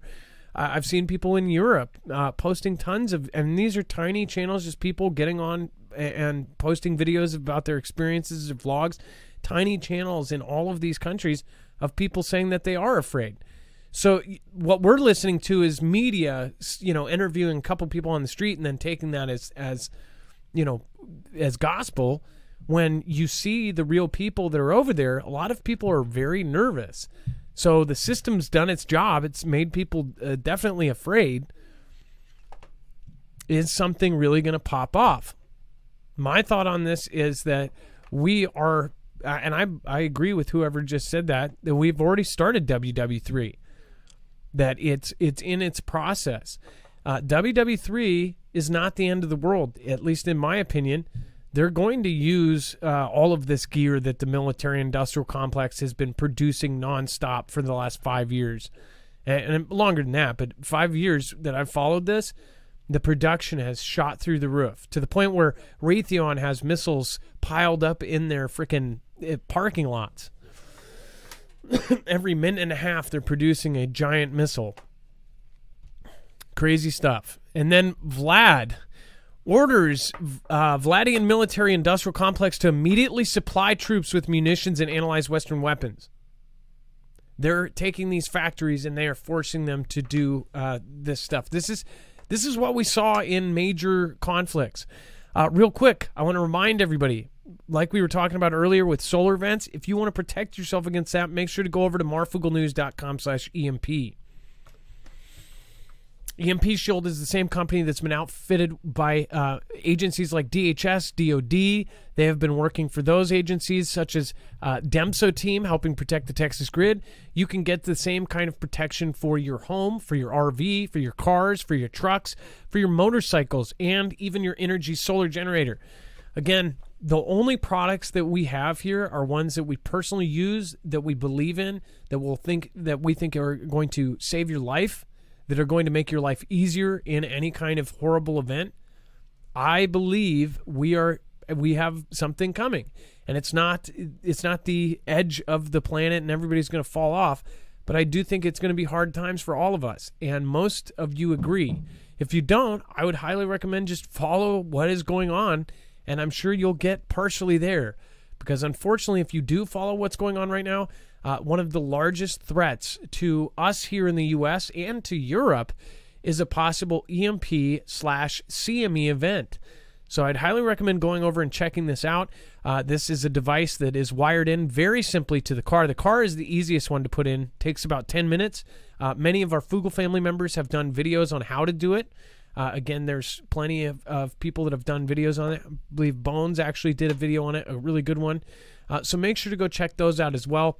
But this is something that can protect you not only from an EMP and keep your car running after something happens multiple times, but can also protect your home and everything that is plugged in within range of it. Go to marfooglenews.com/EMP. This will also help against any solar event that may come. So again, up to 228,000 amps or a Carrington level plus event. So that is, again, marfooglenews.com/EMP. You'll get $50 off per device. All right, and then, so with this is essentially the making of these factories and these places to change up what they're doing. It says, at a meeting focused on the development of the military industrial industry of the Federation, Vlad urged officers to ensure the supply of munitions to the troops, as well as to analyze the Western weapons used in UKR. It says appropriate organizations of the military industrial facilities must ensure the supply of the necessary weapons, equipment, and munitions as soon as possible. Dex, when they said to focus on Western weapons used in UKR, why do you think they added that part in there? Well, it's certainly the biggest red line and the biggest finger point that's come, right? Because they think that, and they keep saying that all of the advances, all of the technology, all of the defeats that Vlad has had has come because of the technology coming from the West. So I think it's important. It's important for them to focus on that tech as a mechanism for which they can either protect against, not get technology from. Obviously, they don't want to be using Western components if they can avoid it, especially if they can be backdoored. They want to make sure that they can, defend against Western technology. So I think that's sort of why I think that that's such an important piece in this message from him. They're also essentially putting all of their companies and everything else on notice, saying you are probably going to have to switch up here in a second if you aren't now. Also, when on his little speech that he did, and he was kind of caught off of the side square, he talked about how almost all of these factories can be switched in a second to basically do our bidding. And that is completely true. It says doctors were called to Vlad, who suffered coughing fit amid chaotic scenes behind TV address. Now, Dex, do you want to cover this? Because this is actually, so is this claimed, or do they have any verification of this? Well, so we do know yesterday that he was supposed to make this speech, and it ends up being the speech we just covered, right? But he didn't show. Like, he mysteriously wasn't available, and that was sort of the headline last night. We put out the news for the fam last night for everybody on the website, and that was sort of the story. It's like, hey, where did he go? What's the mystery here? So what they're coming is they're saying that doctors were called in, that obviously he had a coughing fit, and they were attending to him. This is coming from the West, but I'm assuming they've got some sort of verification on that. But at the same time, we do know that there's been a lot of questions about his health. Obviously, the guy's aging, and he's going to have different medical problems as you get older. We've seen lots of different things from, odd movements in his limbs, to the way he walks, to him having to hold himself up, grabbing a table when he's sitting in a chair. So a lot of different things have been noticed, a lot of strange things like having a special aide who follows him around when he leaves the country to collect his poo and make sure it's put in a bag and stored in a secret briefcase and brought back to his home country so it can't be analyzed by anybody outside of the country. So, all of those things sort of, some of them are absurd, like the last one, but some of them aren't. And it all sort of paints this picture, at least that's the picture that's being painted by the media, that there's a health concern. And so this not showing up for that event that he put together, that he said, hey, I'm going to give this big speech on the escalation, and everybody's expecting him, and he doesn't show. And then now, they come out and tell us it had to do with his health. And that was the speech where I just want to point out that again for anybody that, because we had another 200 people join us in the last few minutes, almost 5,200 people watching. Thank you guys. It says the Vladian tyrant allegedly suffered coughing fits and chest pains in lead up to his TV address, which if you saw that video, it is subtitled. I don't believe we actually connected you guys with that one, but that one's very easy to find, to his TV address, which was delayed for 13 hours, in which he ordered a partial military mobilization and warned he is not bluffing over nuclear weapons. So if he is sick, like Dex said, there's been all these weird things that also puts people, it doesn't put people at ease, because they think if he is possibly dying, that he is on his way out, that he may be going, well, I'm going to take everybody with me. I'm going to push that button. It gives that air of mystery whether he is willing to say this. If the reason mutually assured destruction is a thing is because, well, nobody wants to commit suicide, right? But if they do, then you're kind of not mutually assured at all. The people now, I've heard a point that's been made a lot recently, and it goes along with them saying that Vlad's country is not happy with him, is they said he may push the button, but will his subordinates actually go ahead and do it? Now, I want to add in, he added that any kind of insubordination is the equivalent to deserting. So if he tells a military member to do something and they don't, that's actually the same level as deserting the military altogether.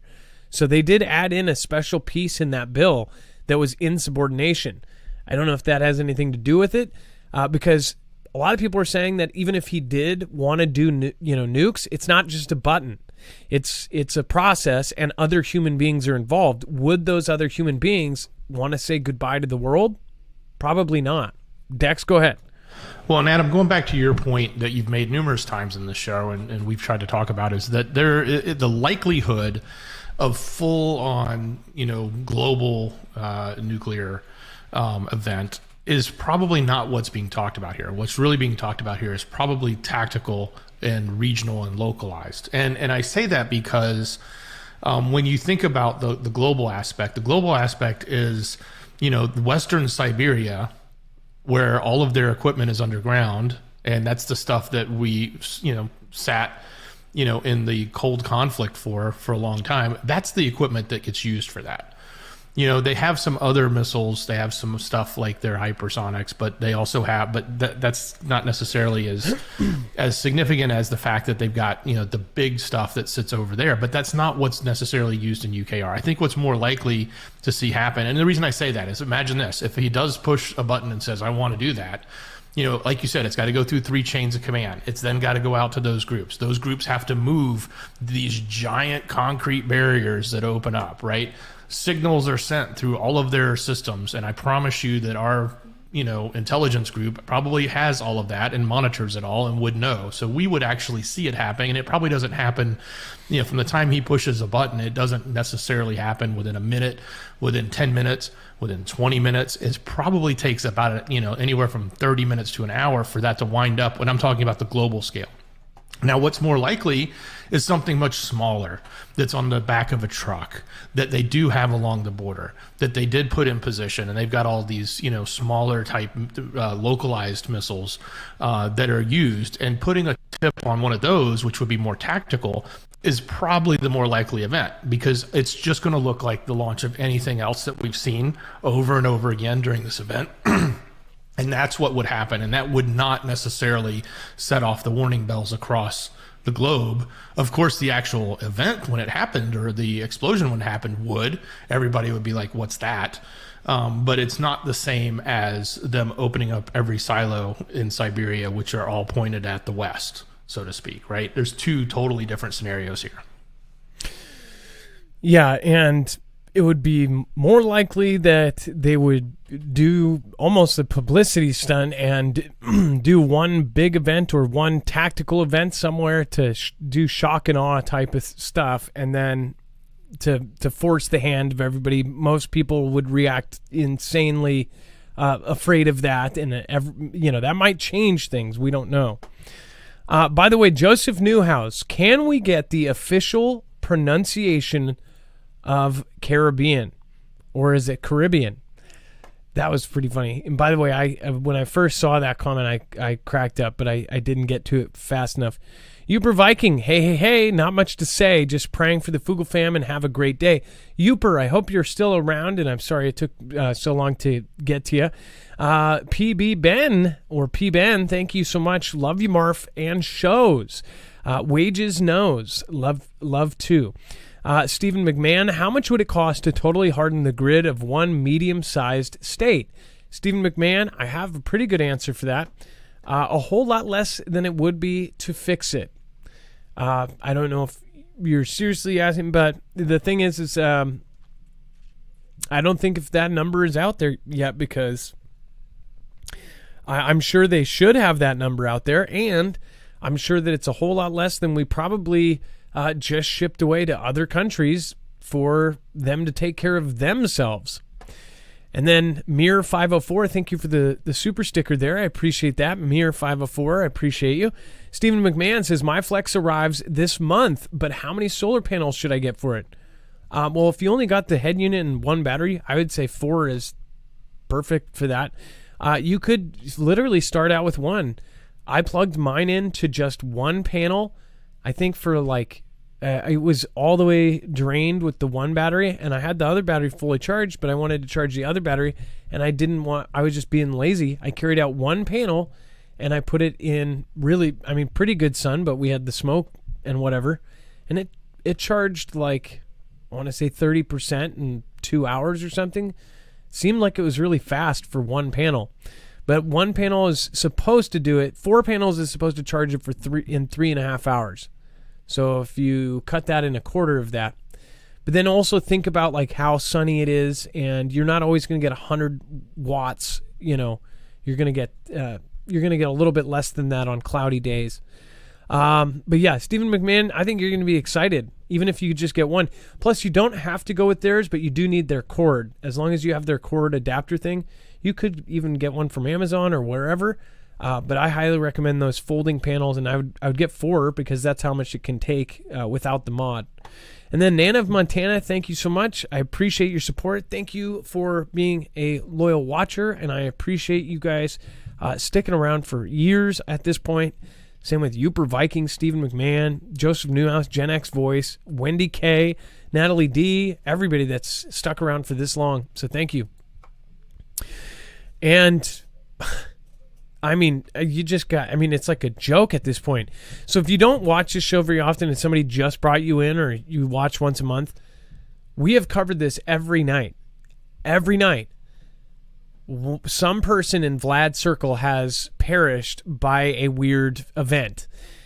Most of them have been, boom booms going off in cars. At least 3 of them have been falling off a roof.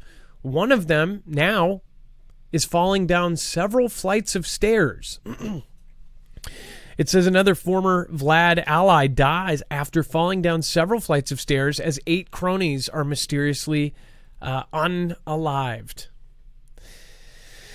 It doesn't have to go too much in detail, but a former Vlad ally and top aviation expert has perished in Moscow, becoming the latest of the Vlad president's associate to perish in mysterious fashion since the start of the conflict in UKR.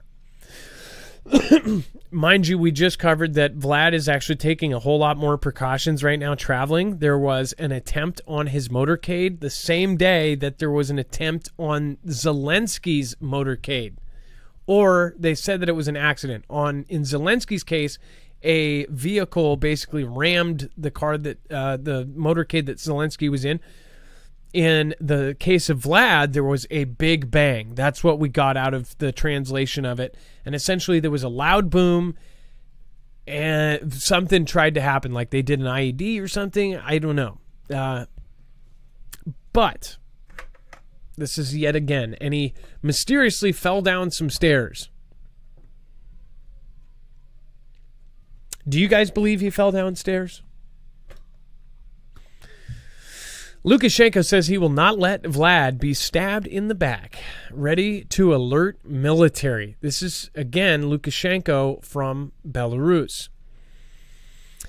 It says Alexander Lukashenko, the self-proclaimed president of Belarus, has declared that there would be no attack on Vlad troops through the country. He has also called for the borders of UKR to be covered, and if necessary, the military forces to be put on alert. It says, and do not accuse us of intending to wage a conflict in UKR and the so on.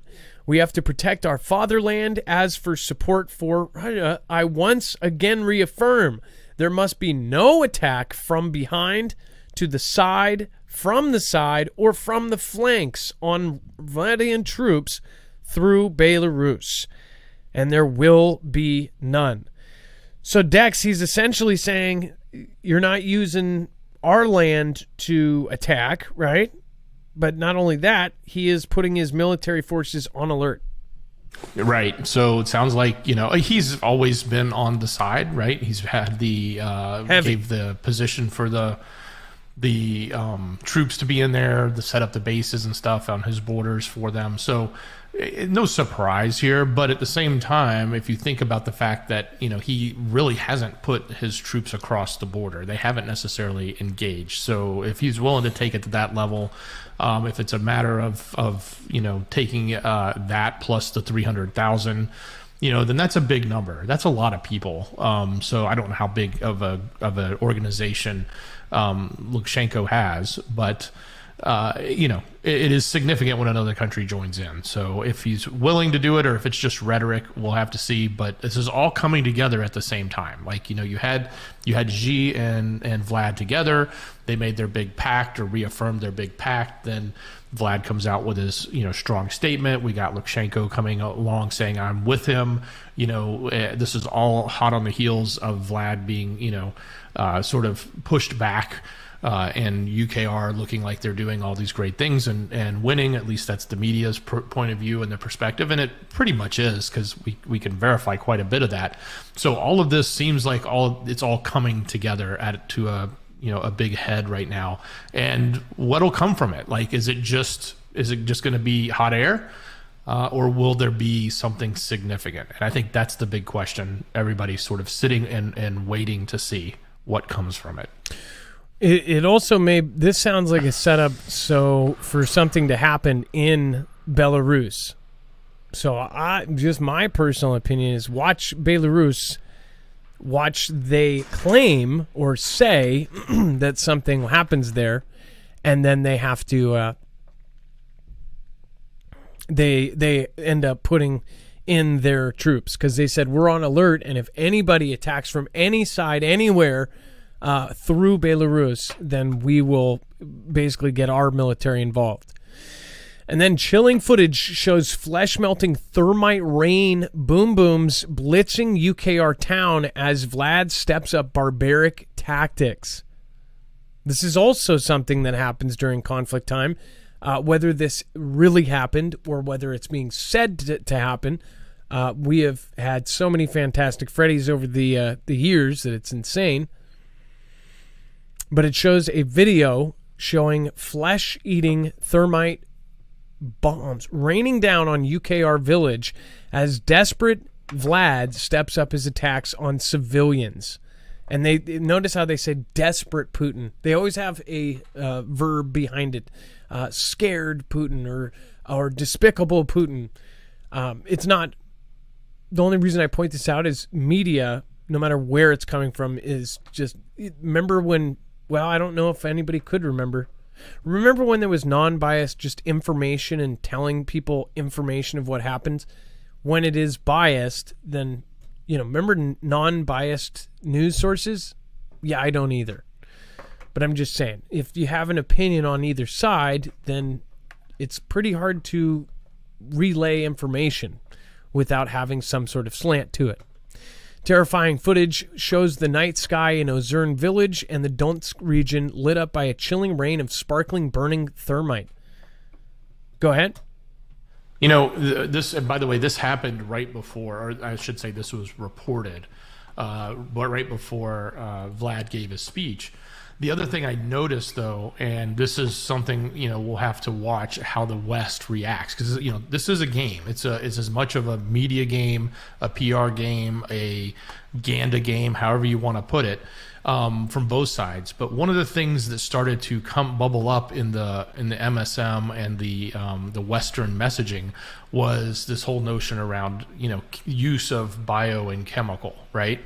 So this being a sort of a good visual, there's a nice picture here. You can see all the burning stuff, falling down from the sky. So it looks, as they say, horrifying. And believe me, I'm sure if you live there, this probably is. And I wouldn't want to be in the middle of it. So, but the point being is, we should watch and see how this message is going to translate, and or if, and maybe it's not just about messaging, maybe it's what's going to translate is the fact that, he's amping up his game and he's going to be doing something totally different. And it may be a combination of nuke and chemical or something else, which has been done before.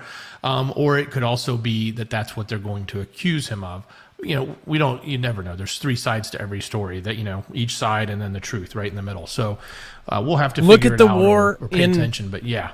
Look at the war in Afghanistan. Look at all of the stuff that's been going on in the Middle East. It seems to me like a lot of this has happened. And then usually there's a follow-up or something happens right after that. It seems to me like something is about to change. Like you said, he could be changing tactics. He could end up starting to do more serious stuff that doesn't involve, person-on-person fighting. As far as, I guess the old school way is two guys, 100 guys and 100 guys march towards each other and take each other's lives. The kind of easier way is to shoot stuff from afar and just blast people and just blast the heck out of people. With UKR, there's a lot of towns, villages that they're still civilians. They don't want to take those out. They're not trying to do collateral damage. But this, I guess, did they verify how is this delivered, by the way? Is this dropped from a plane? Is this sent via missile and then it goes off in the sky? Like, how does this work?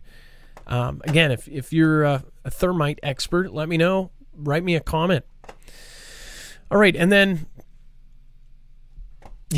Kenny Crowder, thank you so much. Thank you for your support, Kenny Crowder. Thank you for being a loyal Foogle fam and sticking around for so long now.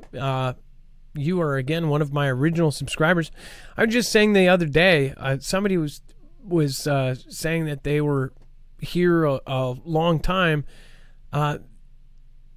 Just to let you guys know, my original 11 mods, none of them are actually here. My original 11 mods were people that were basically in the first 8 months of my channel, and most of them just kind of moved on. Kenny Crowder, you were never an original mod, but I had mods way back in the day, and they, people move on after a few. Plus, my channel was super small. I mean, 110 subscribers or something, and 10 of those people were my mods, and they were just awesome people that, stuck with me since I had 8 views on, each video. I have done this and continually just kind of grinded out through all 3 of the adpocalypses and through all of this stuff. The reason we do things the way we do is because we have lasted long. Meanwhile, people by our sidelines have just disappeared, and they're no longer here.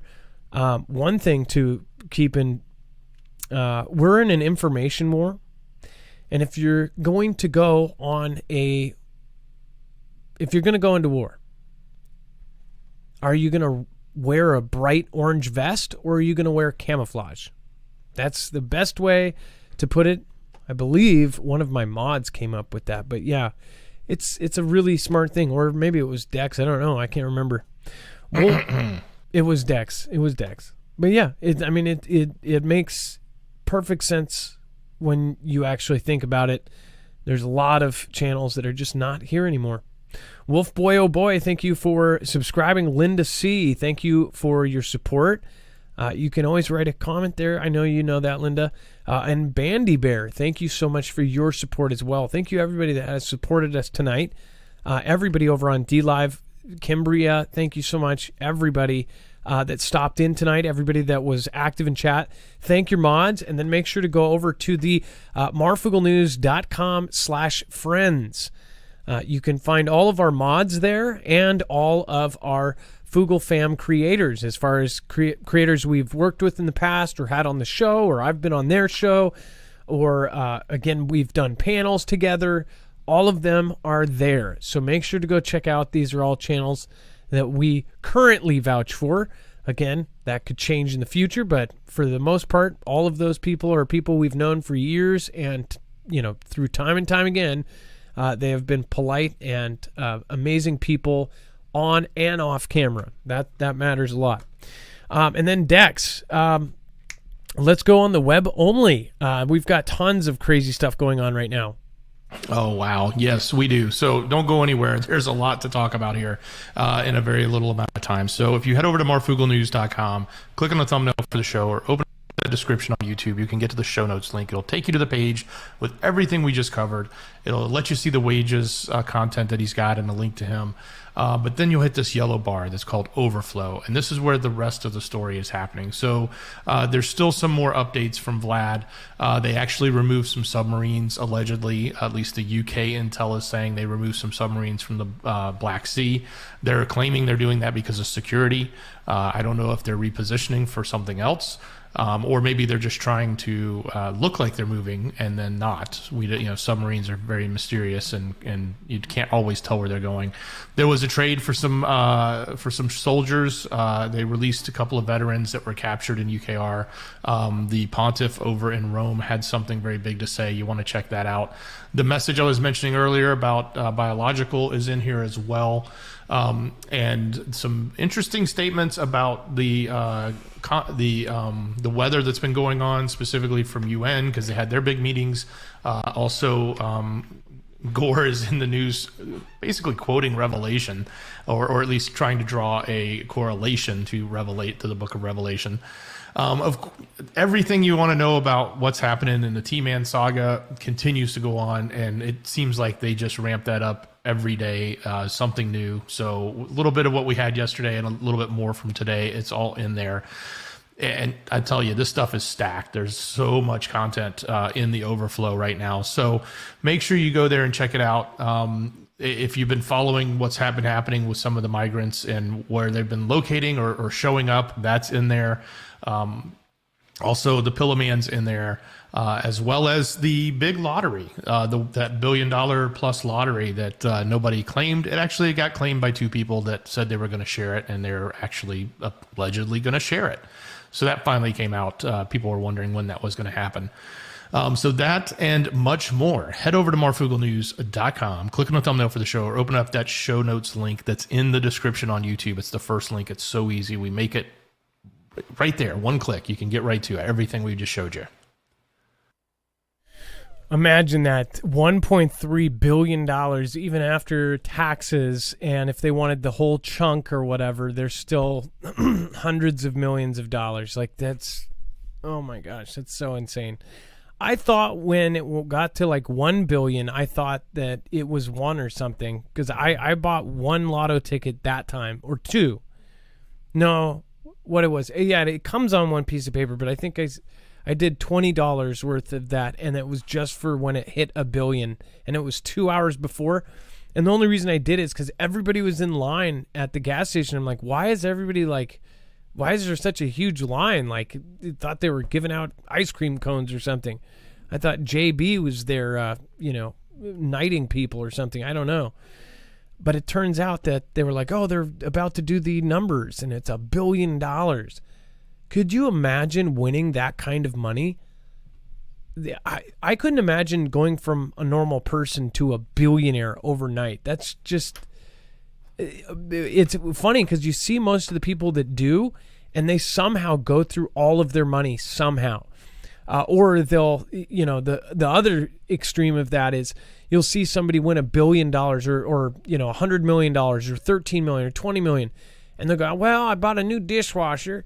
My old one, it just didn't work too well. I mean, I did keep it for a couple more weeks, but I thought a new dishwasher was kind of splurging, and I don't really like doing them by hand. Those are the kind of people that are probably the most cool. But again, crazy money, $1.3 billion. Just nuts. All right, thank you, everybody. Viv B, Samantha AF, I would get a luxury bunker. Viv B, I tell you what, I have thought about, if I won the lotto, I would get one of those spots in the silo bunkers. Those ones are $2 million a piece, and they have, like, the walls that change colors, and they have fake windows with screens that basically make you think that there's outside. They start at $2 million. I think they're up to like $20, $30, $40 million, but I would get one of those. That would be a cool bunker. They have inside pools. They're basically like a super luxury home inside of a silo. All right. Thank you, Dex. Thank you for your service. I appreciate you. Much love. Great job, brother. Thank you, all the Foogle fam. Thank you for at 1.5200 came in. I appreciate all of you guys. Thank you. And thank you for all the replay watchers drinking your cup of joe and watching this tomorrow morning. I appreciate you. And thank you, and thank you. It is now time for the shoutro. It's not an outro. It's not a shout out. It's a shoutro.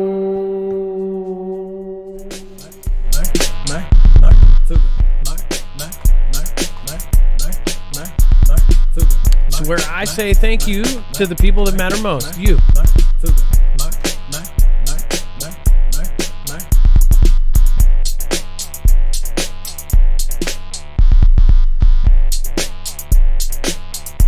All right, let's make a quick one for Nana of Montana.